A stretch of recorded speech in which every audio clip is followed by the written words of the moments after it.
World పోటీదారులు ములుగు జిల్లా రామప్ప చేరుకున్నారు. హైదరాబాద్ నుంచి ప్రత్యేక బస్సుల్లో 35 మంది సుందరీమణులు వెళ్లారు.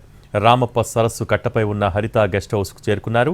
యునెస్కో గుర్తింపు పొందిన రామప్ప దేవాలయాన్ని అందాల భామలు సందర్శించనున్నారు.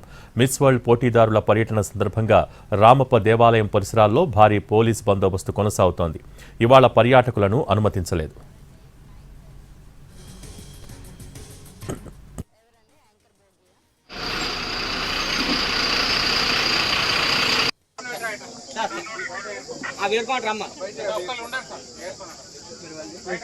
ఇక్కడ ఏడున్నాయి కవర్లు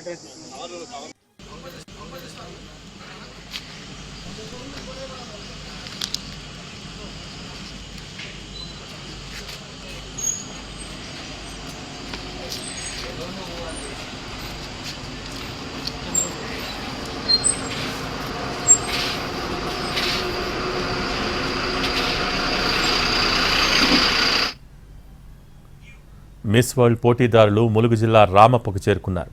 హైదరాబాద్ నుంచి ప్రత్యేక బస్సులో 35 మంది సుందరీమణులు వెళ్లారు. రామప్ప సరస్సు కట్టపై ఉన్న హరిత గెస్ట్ హౌస్కు చేరుకున్నారు. యునెస్కో గుర్తింపు పొందిన రామప్ప దేవాలయాన్ని అందాల భామలు సందర్శించనున్నారు. దీనికి సంబంధించి మోర్ అప్డేట్స్ ములుగు రామప్ప ఆలయం దగ్గర ఉన్నటువంటి మా ప్రతినిధి దిల్లీశ్వరి లైవ్లో అందించడానికి సిద్ధంగా ఉన్నారు. దిల్లీశ్వరి,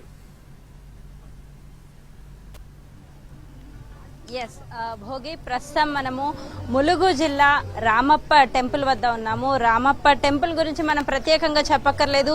యునెస్కో వరల్డ్ హెరిటేజ్ గుర్తించిన టెంపుల్ రామప్ప వద్ద ఉన్నాము. మన కల్చరల్ గా కూడా రామప్ప టూరిజం కోసం ఎంతో తెలంగాణ ప్రభుత్వం కృషి చేస్తుందని చెప్పొచ్చు. ఈ నేపథ్యంలోనే మిస్ వరల్డ్ 72వ మిస్ వరల్డ్ పోటీలకు సంబంధించిన కంటెస్టెంట్స్ 2 గ్రూపులుగా విభజించబడ్డారు. ఆ 2 గ్రూపుల్లో ఒక గ్రూప్ అయితే ఈ రోజు ఇక్కడ ములుగు డిస్టిక్ కి సంబంధించిన ఈ రామప్ప టెంపుల్ అయితే దర్శించనున్నారు.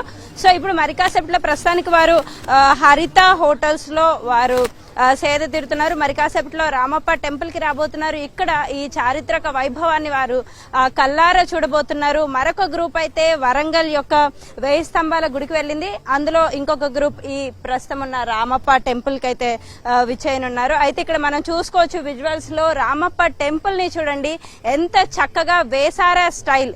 ఏదైతే మన సౌత్ ఇండియన్ కి సంబంధించిన టెంపుల్స్ లో రకరకాల స్టైల్స్ ఉంటాయి.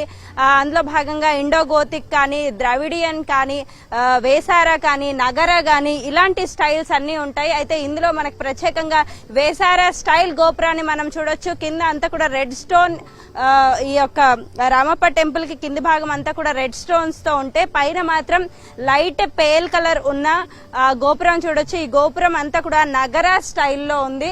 సో ఈ నగర స్టైల్ ప్రముఖంగా మనం కాకతీయుల కాలంలో అయితే చూసుకోవచ్చు. కాకతీయుల కాలంలో 1213వ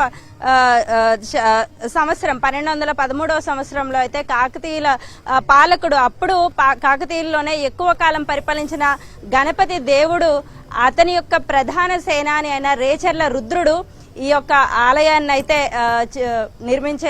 నిర్మించేశారు. అయితే ఈ ఆలయానికి సంబంధించి రామప్ప అనే ఒక శిల్పి ఈ ఆలయాన్ని ప్రత్యేకంగా నిర్మించారు. అందుకనే అతని ఆ శిల్పి పేరు మీదుగానే దీనికి రామప్ప అనే పేరును అయితే అలాగే ఉంచేశారు, ఆ రామప్ప పేరును తీయకుండా. సో మనం చూసుకోవచ్చు చాలా మైన్యూట్ డిజైన్స్ ని, చాలా అప్పట్లోనే అంటే 1213వ శతాబ్దంలోనే ఇంత మైన్యూట్ డిజైన్స్ ని చిత్రీకరించారంటే మన చిత్రకళ సంపద ఎంత గొప్పదో కూడా మనం తెలుసుకోవచ్చు.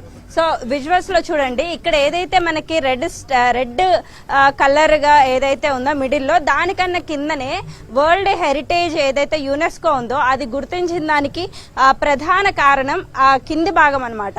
దీన్నే శాండ్ బాక్స్ టెక్నాలజీ అంటారు. సో ఈ శాండ్ బాక్స్ టెక్నాలజీ విశిష్టత ఏంటంటే ఎటువంటి కెలామిటీస్ లైక్ ఎర్త్ క్వేక్స్ కానీ ఇలాంటి కెలామిటీస్ వస్తే ఆ కెలామిటీస్ ని అన్నిటినీ కూడా దాన్ని తట్టుకోగలదు. అప్పట్లోనే ఈ యొక్క శాండ్ బాక్స్ టెక్నాలజీని అయితే ఉపయోగించినట్టు మనకు అర్థమవుతుంది. అయితే ఈ శాండ్ బాక్స్ టెక్నాలజీలో భాగంగానే పైన ఏదైతే రెడ్ స్టోన్ ఉంటుందో, రెడ్ స్టోన్ కి పైన మొత్తం కూడా ఇటుకల్ని ఏర్పాటు చేశారు. ఆ ఇటుకలు అనేవి చాలా తేలికగా ఉంటాయి. ఆ ఇటుకలు ప్యూమిన్ అనే ఒక కెమికల్ ఉంటుంది అని చెప్పారు. సో అందుకనే అవి చాలా లైట్ వెయిట్ ఉంటాయి, దట్టు వాటర్ లో కూడా అవి తేలుతాయి. కాబట్టి ఎటువంటి కెలామిటీస్, వరదలు వచ్చినా, ఎర్త్క్వేక్స్ వచ్చినా, వచ్చినా సరే ఈ యొక్క ఈ టెంపుల్ కి ఎటువంటి డిస్టర్బెన్స్ అనేది జరగదు అని అయితే చెప్తున్నారు. సో ఇక్కడ మనం చూసుకోవచ్చు, ఇది ఇప్పుడు ప్రెసెంట్ అప్డేట్స్. నేను మిస్ వరల్డ్ కంటెస్టెంట్స్ వచ్చిన తర్వాత ఫర్దర్ అప్డేట్స్ నేను ఇవ్వడానికి సిద్ధంగా ఉన్నాను. కెమెరామెన్ ఎల్వీఎస్ ప్రసాద్ తో దిల్లీశ్వరి, ఎన్టీవీ, ములుగు.